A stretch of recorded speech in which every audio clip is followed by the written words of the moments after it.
1 जुलाई 2018 Sant Nagar Burari new Delhi. सोचो, आपके पड़ोसी का घर हर रोज सुबह 6 बजे खुलता है, लेकिन आज दरवाजा आधा खुला है। जब एक पड़ोसी ऊपर पहले फ्लोर पर जाता है तो उसके पैरों तले से जमीन खिसक जाती है, क्योंकि वहाँ एक साथ 11 लोगों की लाशें लटकी हुई थी। सबकी आंखों पर पट्टियां थी, सबके हाथ पीछे बंधे हुए थे, चेहरे पर ना कोई खौफ। बाहर खड़े लोग कह रहे थे कि या तो ये काले जादू से हुआ है या फिर ये एक मर्डर है। लेकिन इस केस के पीछे की पूरी सच्चाई इन दोनों चीजों से बड़ी थी। ये ना ही किसी सीरियल किलर का काम था, ना कोई आम सुसाइड। इस केस के पीछे है एक ह्यूमन साइकोलॉजी का डार्क कॉर्नर, जिसमें एक इंसान के डर ने पूरे परिवार को मौत के घाट उतार दिया। Today let's decode the psychological mind trap of Burari. Murder investigate करने आई दिल्ली पुलिस के सामने सबसे पहला सवाल था, who was the real target. लेकिन क्राइम सीन को देखते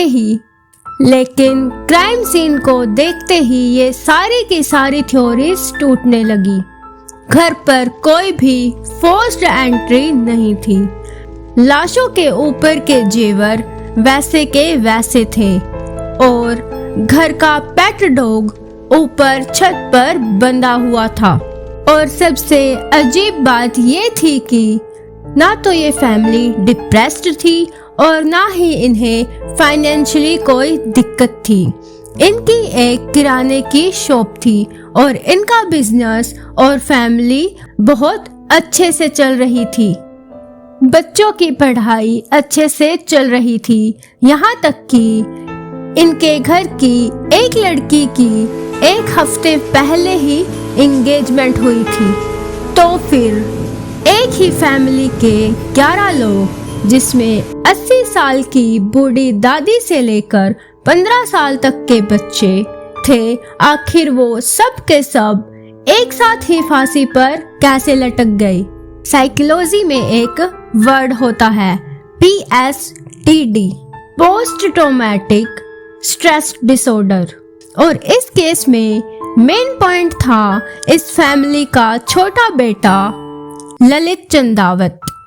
2004 में ललित पर एक जानलेवा हमला हुआ, जिसमें उसे जिंदा जलाने की कोशिश की गई। और 2007 में इस फैमिली के हेड भोपाल सिंह की नेचुरल कारणों से मौत हो जाती है। और इस फैमिली में एक चमत्कार हुआ। 2007 में भोपाल सिंह की डेथ के बाद ललित, जिसकी आवाज 2004 में हुई घटना के बाद चली गई थी, उसकी आवाज अचानक से वापस आ जाती है। ये घटना एक चमत्कार के रूप में देखी गई और यहीं से शुरू हुआ शेयर्ड साइकोसिस। पुलिस को उस घर में 11 डायरीज मिली, जिसमें पूरा परिवार डैडी जी के दिए गए इंस्ट्रक्शंस को लिखता था। लाइक कैसे खाना खाना है, अपने मोबाइल फोन्स को बंद रखो और किस तरह से अपना बिजनेस करना है। इसके पीछे की साइकोलॉजी समझो।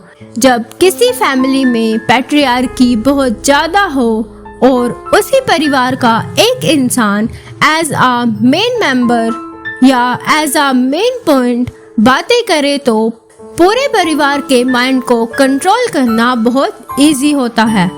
2007 से लेकर 2018 यानी कि अगले 11 सालों तक पूरी फैमिली ललित के द्वारा, या यूं कहे डैडी जी के दिए गए इंस्ट्रक्शन पर चलती थी। और उनके घर के हालात और उनके बिजनेस में भी काफी सुधार था। पूरी की पूरी फैमिली अब मैनिपुलेट हो चुकी थी वो पूरी तरह से ललित के कंट्रोल में थी। यहाँ तक कि 15-16 साल के बच्चे भी अपनी खुद की इंडिपेंडेंट थिंकिंग का यूज नहीं कर रहे थे। फिर जून 2018 में एक नया इंस्ट्रक्शन आता है, बर्ड पूजा, यानी कि बरगद के पेड़ की जड़ों की तरह झूलना। उनकी डायरीज के अकॉर्डिंग ये कोई सुसाइड नहीं था, बल्कि ये सिर्फ एक 7 दिन का रिचुअल था। इसमें कुछ रिचुअल दिए गए थे।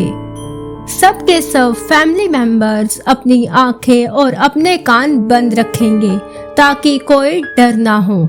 सबके सब फांसी के फंदे पर लटकेंगे और रात को जब सन्नाटा होगा और बिजली कड़केगी तो डैडी जी आएंगे और उनकी पूरी फैमिली को वहां से बचा लेंगे।